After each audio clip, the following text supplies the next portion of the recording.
Okay, let's talk about the new navigation editor. So it's this option right here, the one that says new navigation editor. And here is what this looks like. It's just a big window that appears, and on the left we have our navigation, and on the right we have our options. So just kind of going top to bottom, we have our title, and so it just says Navigation Editor. And if I were to open this or open up the menus option in a department, I would also see like Department Navigation Editor or Class Navigation Editor. Moving down, we have a few descriptors, things that tell us like we can drag and drop or we can select items. Also, that whenever we create a new menu item, it's automatically created right there. However, it won't populate until we actually have some items in it. Next thing we have is our menu selector. So this is set to top nav, which is our primary navigation. And I can open this up here and I can see things like the navigation, which has 3 items in it. And if I select that, it changes. And then quick links, which has 3 items as well. So this navigation and quick links, that's my side navigation. And if I were to create a new menu item here, there we go, brand new menu, and then add some items to it, this would appear in my left side navigation as well. So whenever we're editing our navigation, we have a little toolbar that comes up whenever we hover over each item. And so what we have going on here is we have, an icon to kind of symbolize what this navigation item is. We have the navigation label. So the navigation label is just that. It's just the label that is kind of tacked onto this item in navigation. This our mission here could be called something totally different, but in navigation, I have that called our mission. So I'll describe that more detail when we actually go over editing in a future video. Excuse me. Next, we have a little meta text here that says how many items it has. So this HTMP NA2, it's a weird link there. But if I were to click this, this drops down and I can see a new item there. So in my navigation, oh, it's it's actually hidden. So yes, it's hidden, so I won't be able to see it. But this lightbox check is actually a child of HTMP NA2. And so, yes, we can click items and drop down so we can see what items are sub-items of that menu item. Next, we have a couple of arrows here, and these are for kind of quick navigation. So I can click and drag, and this works out just fine if I want to place this one here, for example. However, I could also, let's say, just click this up arrow, and it'll just reorder for me. And notice that they update, so this SN form test cannot move down because it's the last item, and these items cannot move out. That's what this back indentation icon is. They cannot move out because they're already at the top level of the primary navigation. But I can use this forward indent, and it'll move it in and make it a child of schools. So that's all well and good, but notice I cannot actually click and drag this over schools to make it a child of school. It's not robust like that, so if I want to actually start building out that child-parent navigation, I can go ahead and move one in, and with it open like this, then I can actually start to click and drag in, or click and drag those out. So it has to be open and it has to contain one item already for me to click and drag those in. But I can actually move departments out and they update accordingly. The next set of items is just kind of like what we can do with these navigation items. There's a plus sign, and you'll see I can create a new page or create a new portal. There's an eye, and that is for the show and hide. So when I click this, the eye gets a slash on it, and the link or the menu item kind of grays out a bit. So that just tells me that this item is hidden. There's a lock, so I can make this one private, and it inverts the colors there. So once it becomes private, that means that only people logged in can view it. Excuse me. There's this gear icon, so if I want to edit this our mission, I'm gonna give this a click, and you'll see I can actually edit it. There's the hide and the make private, our navigation label, our URL, and then a target as well, which is a new feature. And then there's a pencil icon, so I can actually edit the actual page.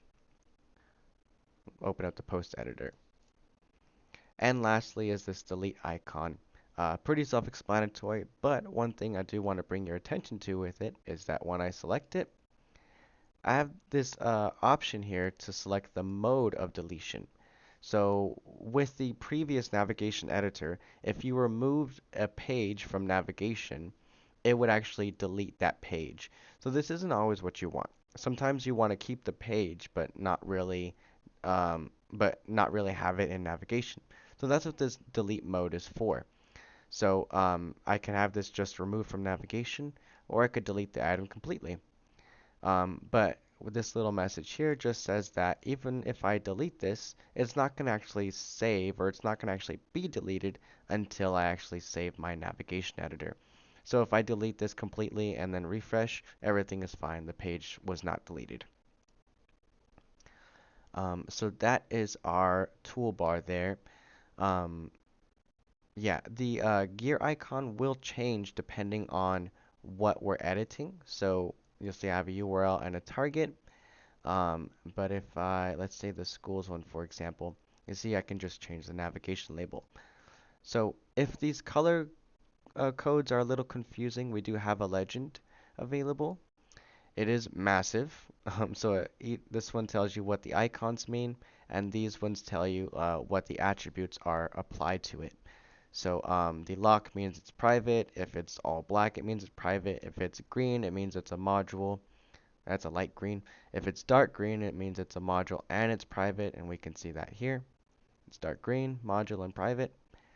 And so there's a lot here. I guess the best thing I could tell you is, you just kind of get used to it with practice. Um, and if I were to add like a portal, for example, I'm going to use this feature up top to create a new portal.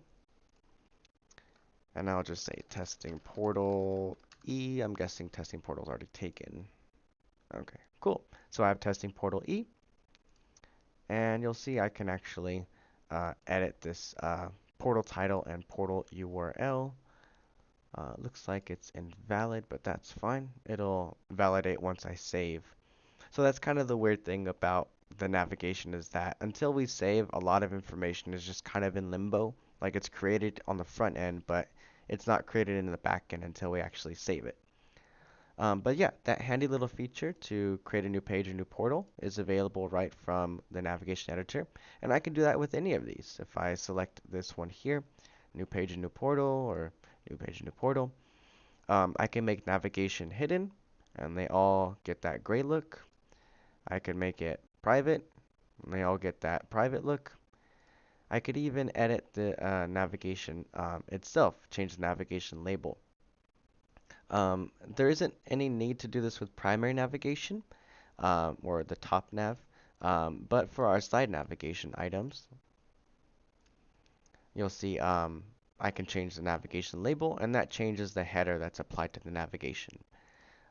Navigation blocks that are not the top navigation have this distinct menu feature. So I'll talk about this in a future video, but it's important to remember this. And what it means is that this menu will not appear in the side navigation, but we can use this menu in a different place. So stay tuned for that other video. It's really handy feature to keep in mind, especially when we're creating our navigation.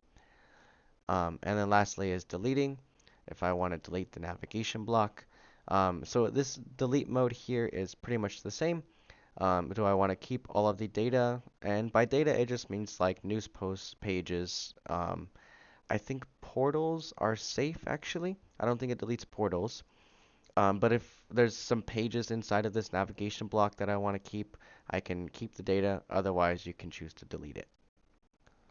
Um, and with navigation blocks, this action is immediate and cannot be undone. So once you delete a navigation block, it happens immediately. You don't need to save to make that change render. Um, and it's Not easily undone. I want to say we say cannot be undone, but what we really mean is it's not something that you can undo. But if you call us, we'll have to pull a backup and restore that data, to your site, which depending on how long it has taken, it could, be kind of catastrophic for your site. So be very careful about that and make sure that you actually want to remove navigation. If you're looking to restore some data that was deleted within the navigation block, that's a lot easier. You can likely just find that within the My Explorer. But if you can't, we can again restore that, and that's a lot easier to restore. Navigation blocks are very difficult to restore, and that's why we have that confirmation window that appears. Okay, so I think that is everything. Stay tuned for the next video where we talk about adding items to the menu.